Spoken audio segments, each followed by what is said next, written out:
Here we go. Well, hello there, you beautiful, beautiful, amazing, wonderful people. It's Christmas Eve. It's Christmas Eve, baby, and this is video 2 of 2. That's it. 2 for Christmas Eve. Is it Tuesday? It is Tuesday. It's 2 for Tuesday. Oh, it's like Domino's. Domino's pizza all over again. Oh, I never know what day it is, as you know. If you're not subscribed to the channel, please do. We're nearly a gnat's winky away from 50%. In fact, by the time I edit this, we might even be over it, but be part of it. Anyway, I need to talk about something. This article here, right, Liam Payne article, because it's never ending, right? And this is trying to push that narrative that this was all inevitability. What you're witnessing here is inevitability. This is from Info Bay, and it's an article from 4:45 a.m. this morning, right? I wasn't surprised by Liam Payne's death, says a psychologist who is an expert in the music sector. Psychologist Rosanna Cabacho addresses the challenges of mental health in the music sector, highlighting the importance of psychological care and the effects of stress on artists and professionals. So we have spoken at length, turned around and said, look, this should be used as a catalyst, if you truly believe that this is what happened to Liam Payne, to form and drive changes in the music industry. We said it, and lo and behold, a few days later, this article comes out. Which further again, I can't help, and look, if this does go on to be a catalyst for change, then that's great. That's absolutely great, because there will be people who truly will benefit from that. And we want that. We want this entire situation to be a driving force for change for the better, because there does need to be changes. My argument, which I'm going to go into in a second, is that's not what was happening with Liam Payne. And I think we can prove that. But look, we're getting it. Again, whenever we have a question, there's an article that fills in the blank to try and appease us. But she's saying, wasn't surprised. Or he. Madrid, November 2nd. The history of music accumulates cases and more cases of abrupt deaths, both among anonymous staff and among stars such as Liam Payne, former member of One Direction, which is why a psychologist profile specialised in the many risks that accompany this sector is growing. But the funny thing is, it doesn't give you any other reference points to look at. It actually says anonymous staff and among stars such as Liam Payne. So give an example. Give an example of another person to back up what you're saying. Again, this is a lot of words to try and give you what you want without giving anything to really support what they're trying to say.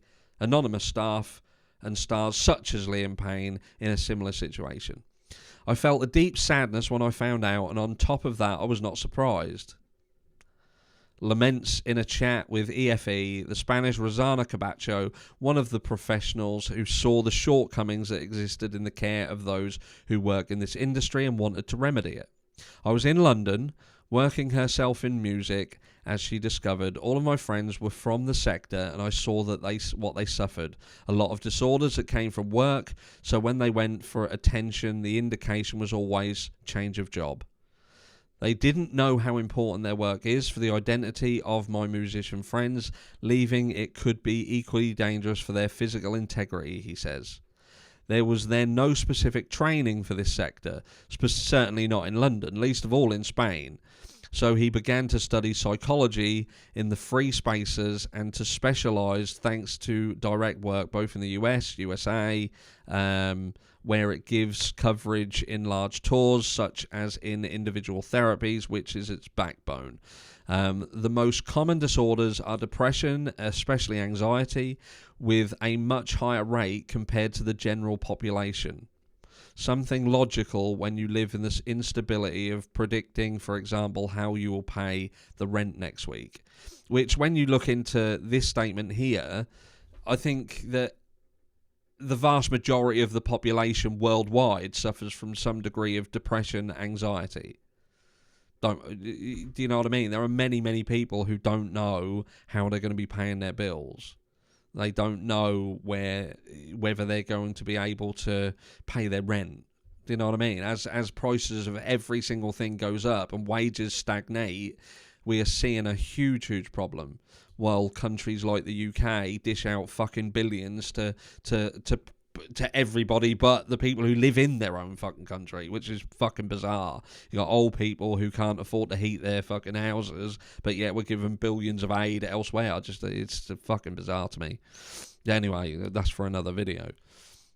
It joins it to a great neurodiversity that there is in the industry. When we have a different way of perceiving the world, we will feel more attracted to a sector that does not keep us rigid, that is flexible, even if it has other negative things, she reasons. At the same time, that the number of professionals who can attend to them grows.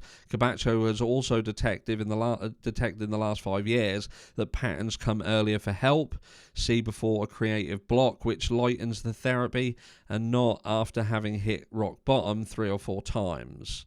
Anxiety on stage, for example, is easy to treat if it is done early, he says. Celebrate this greater awareness for mental health, but it warns against those who air their problems because it is fashionable. If you're talking about something that is still fresh or you have not treated it, you can it can put you in a very vulnerable position. And I think to myself, what are they saying here, right? Celebrate this greater awareness for mental health, but it warns against those who air their problems because it is fashionable. If you are talking about something that is still fresh or you have not treated it, it can put you in a very vulnerable position.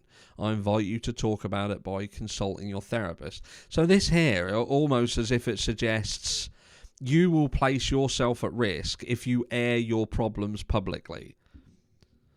And again, does that not then feed into what myself and Brian Harvey said about people being then seen as a liability? What is this fucking person going to potentially say? Because they seem to be spiraling, they know some shit. That is what I take from this, that they're basically saying, if you've got problems, keep it to your fucking self. Go to a therapist, do it secretly, and don't fucking let the world see. Don't let people see. That's almost how that reads. Let me know down below what you think. One of the biggest recent foci of problems for artists are, in his opinion, social networks, especially that constant exposure without space to reconnect and so on, and that turns them into mini products, which also burns them a lot, which, we know that. When you're on social media, when you are a product, that it's like what I said, Liam Payne was probably in a situation where nothing he did was real. Everything was transactional. I said about this. And Liam Payne seemed to be in a fucking den of snakes. Even his relationship to the person who would come out afterwards, who's seemingly still on this PR drive of trying to paint out that she's kind of this grieving fucking widow, but she can't come out and do anything to try and stop Liam Payne from being a fucking dartboard for people every day. But it turns out that even their relationship was potentially transactional because she was getting $35,000 a month. That ain't a relationship. That is a transactional business arrangement. If someone is getting paid a salary every month from their partner, then that's not a genuine loving relationship, a nourishing relationship. That is a transactional business operation there. And that would then further go into the fact of why she really didn't care if he was genuinely going into some fucking spiral and being around Rogelio Norris, who clearly, from what we can see, had no intention of helping Liam Payne. Again, a fucking snake pit. It seems here, and what this goes on to basically say is it's about you need people around you. Imagine people who are already vulnerable and get into the chronic stress without friends outside that world or long-term romantic relationships, without feeling that no one loves you. And on top of that, you can't be vulnerable because of the competitiveness that there is. It explains to a business with a lot of money investment, time pressures, and where the show is above all. I had to give therapy when a person has done this to themselves, doing a tour, as companions, move forward. Do you know what I mean? It's just, again, people lose their life in this industry. People lose their life and they go into depression, anxiety, and things happen. But like this person said, they don't have people around them. There is no one around them. There is no support. If people have a fantastic, loving people around them, people who do want to support them, they do genuinely want to support them, then they will be supported and they will get through it. This almost acts as a story that would suggest that no matter how hard you try, no matter what you do, there is no point, because at the end of the day, the person will do what there is to do. But I have not seen one shred of evidence to back up that anybody around Liam Payne had his best interests at heart. Nobody. Absolutely, at this stage, not one single person. Prove me wrong. Prove me wrong. Show me something. Show me something that would suggest that this specific individual definitely had Liam Payne's best, his best. I don't fucking believe it. I believe that he was turned over. I believe that he was turned over by those people who were supposed to be looking out for him. They turned him over. Maybe they wanted to fucking destroy him, and they did. That's just my opinion based on what I can see. But this article here, in my opinion, there is statements in here that would say, if you've got problems, keep them to your fucking self or you're fucked. And the people who generally have these issues, who end up losing their life, are people who do not have support around them. Is this article trying to tell us something without telling us something? Trying to hide itself, but give people what they want to know? I don't know. Let me know down below what you think, and I will catch you all Boxing Day, or the day after Boxing Day. There will be no videos on this channel on Christmas Day. I wish you all a very, very Merry Christmas. If you're on your own over Christmas, just remember, you may be alone, but you're not alone in being alone. There are many people out there who are alone at this time of year. It is a hard time of year. Just know that you're a fucking hero. You're going to smash it. And, calm waters never ever made skilled sailors. Ride the waves, you'll be better for it. Love you all, and I will catch you all in the next one. Mwah.